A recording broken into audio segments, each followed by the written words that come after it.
ଡାକ୍ତର ଭୀମସେନ ମେହେରଙ୍କର କବିତା ସଂକଳନ ସତ୍ୟର ସନ୍ଧାନେ ପୁସ୍ତକ ଉନ୍ମୋଚିତ ହୋଇଯାଇଛି। ପାଟନାଗଡ଼ ରାଧାକୃଷ୍ଣ ମନ୍ଦିର ପରିସରରେ ପାଟନାଗଡ଼ର ଜଣାଶୁଣା ଡାକ୍ତର ଭୀମସେନ ମେହେରଙ୍କ ଦ୍ୱାରା କବିତା ସଂକଳନ ସତ୍ୟର ସନ୍ଧାନେ ପୁସ୍ତକ ଉନ୍ମୋଚିତ ହୋଇଯାଇଛି। କବିତା ମାଧ୍ୟମରେ ଡାକ୍ତର ମେହେର ବୈଜ୍ଞାନିକ ଆଧ୍ୟାତ୍ମିକ ବୋଧର ମିଶ୍ରଣ ସହିତ ସମାଜକୁ ବାର୍ତ୍ତା ଦେଇଛନ୍ତି। ଏହି କବିତା ପୁସ୍ତକ ଲେଖିବାରେ ତାଙ୍କର ଧର୍ମପତ୍ନୀ ତାଙ୍କୁ ପୂର୍ଣ୍ଣ ସହଯୋଗ କରିଥିବା ବେଳେ ଅନ୍ୟମାନେ ପ୍ରେରଣା ଯୋଗାଇଥିବା ଡାକ୍ତର ମେହେର ପ୍ରକାଶ କରିଛନ୍ତି। ଏହି କବିତା ସଂକଳନ ସତ୍ୟର ସନ୍ଧାନେ ପୁସ୍ତକ ଉନ୍ମୋଚିତ କାର୍ଯ୍ୟକ୍ରମରେ ମୁଖ୍ୟ ଅତିଥି ଭାବେ ଚିତ୍ରଶିଳ୍ପୀ ଅନ୍ତର୍ଯ୍ୟାମୀ ମେହେର ଯୋଗ ଦେଇଥିଲେ। ସମ୍ମାନିତ ଅତିଥି ଭାବେ କ୍ଷୀରେନ୍ଦ୍ର ଷଡ଼ଙ୍ଗୀ, ମୁଖ୍ୟ ବକ୍ତା ଭାବେ ବରିଷ୍ଠ ସାମ୍ବାଦିକ ଲକ୍ଷ୍ମୀକାନ୍ତ ମିଶ୍ର ଯୋଗ ଦେଇଥିଲେ। ଅଧ୍ୟାପକ ଅରୁଣ ପଟ୍ଟନାୟକ ଅଧ୍ୟକ୍ଷତାରେ କବିତା ସଂକଳନ ସତ୍ୟର ସନ୍ଧାନେ ପୁସ୍ତକ ଉନ୍ମୋଚିତ ହୋଇଯାଇଥିଲା। ପରେ ସମସ୍ତଙ୍କୁ ଡାକ୍ତର ମେହେର କବିତା ପୁସ୍ତକ ପ୍ରଦାନ କରିଥିଲେ। ପାଟନାଗଡ଼ ଅଞ୍ଚଳର ବହୁ ମାନ୍ୟଗଣ୍ୟ ବ୍ୟକ୍ତି ବିଶେଷ ସହ ସାଂସ୍କୃତିକ ପରିଷଦର ସଦସ୍ୟମାନେ ଉପସ୍ଥିତ ଥିଲେ। Bureau report, Mircha news. आज मोर बही सत्यर सन्धाने गोटे बहुत दिन धरी मुझे लिखुली आज सेटा उन्मोचित होइछे। सेथिरे 40टा कविता अच्छे। सबू सत जिनिस के लेकिरी पारु पर्यंत मुझे सत जिनिस लिखवा लगी चेष्टा करिछे। आउ सेटा आपण माने पढ़ी सारा पर जानबे। डॉक्टर होउछन लाइफ रो प्रोसेस। स्थूल शरीर डॉक्टर माने सब बेले स्थूल शरीर के परीक्षा करुछन।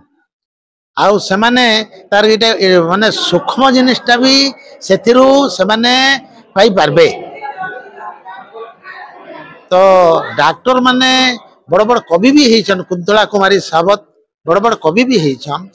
आ डॉक्टर जीवन रे माने लाइफ उपरे बहुत किछि से माने जानि पारबे, किंतु से माने नि भाबबार बोली जानि नि पारबार।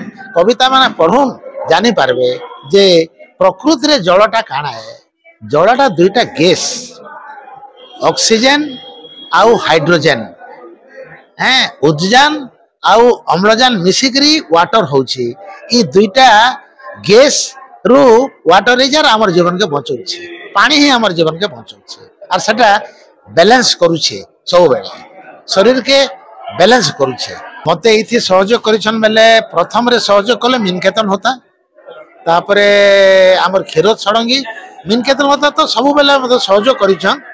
क्षीरोद षड़ंगी भी सहयोग करिछन। तापरे अंतर्जामी भी सहयोग करिछन। आउ मोर धर्मपत्नी माने तार गुणटा मु वर्णना भी करि नै पारे। से गुटे एपरी स्त्री जे आज तक मु विशृंखला काना जे नि जानबा तेल। आर से सब बेले मते कहूचे जे तुम एते पढुछ लेखुछ किछि गुटे बाहर हेले करतो हेले बोलिकरी वर्षे 2 वर्ष हला मते घाटो देला। ठीक अच्छे हाँ से सब बेले कहे जे बही गुटे हाते बाहर करो बेमार सेमार माने हे गला न सीरियस हे जाउछ केते बेले काना हेबा। निश्चय निश्चय प्रेरणा अछि। कविताटा विज्ञान ऊपर आधारित अछि। दैनंदिन जीवन ऊपर आधारित अछि। मनीष जीवन और चरित्र ऊपर आधारित अछि। मनीष जीवन रो माने इवोल्यूशन जेंटा मनीष काहे की हला मनीष हला काहे थिल लागी आउ मनीषर विवर्तन ही कथा कहला काहे थिल लागी। मोर आउ बहुत जिनिस बाहरबा गुटे गद्य साहित्य बाहरबा कथा कहे मनीष।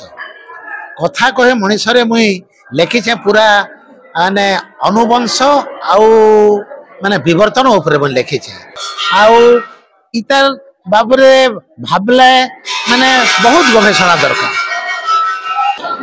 हाँ जी डॉक्टर भीमसेन मेहेरकर प्रथम कविता संकलन सत्यर सन्धाने उन्मोचित हैला एवं एही कविता बहीटी वैज्ञानिक तथ्य उपर मुख्यतः आधारित एवं अत्यंत सुंदर होईछि एवं आमे आशा करूछु एहा पाठकीय आदृति लाभ करिवो। आमर विभिन्न प्रकार कविता पाठोत्सव से तांकर कविता गुड़ाक पढ़ुतिले एवं डाक्तर कविता लिखि पारिबो नाही एटा भाबिबा भूल। आमे देखुछु डाक्तर सरोजिनी षड़ंगी एक प्रतिष्ठिता कवि एवं अंतर्जातीय ख्याति संपन्न जयंत महापात्र स्वर्गत जयंत महापात्र एक फिजिक्स अध्यापक थिले। एणु विज्ञान रो आसीथिबा लोक जे कविता रचना करि पारिबो नाही एहा भूल। कविता पाई जेतिके संवेदनशीलता दरकार सेतिके संवेदनशीलता थिले जणे निश्चय कविता रचना करि पारिबो। कविता रे मुख्यतः आमे तो सब कविता पढ़ी नाहु आज उन्मोचित है किंतु अनेक गुड़ाए कविता से आमर विभिन्न कार्यक्रम रे पाठ करिसंती। कविता रे से अनेक गुड़ाए वैज्ञानिक तथ्य उपरे आधारित करी तांकर कविता रचना करिसंती। एणु ओडिया साहित्य रे विज्ञान को नहीं अनेक गुड़ाए कविता एवं गल्प रचना हेछि। ताहा एक स्वतंत्र प्रकार रो साहित्य रो एक विभाग। एणु एही विभाग को डॉक्टर मेहर निश्चित भाव रुद्धिमंत करिवे बोली मु आशा करे।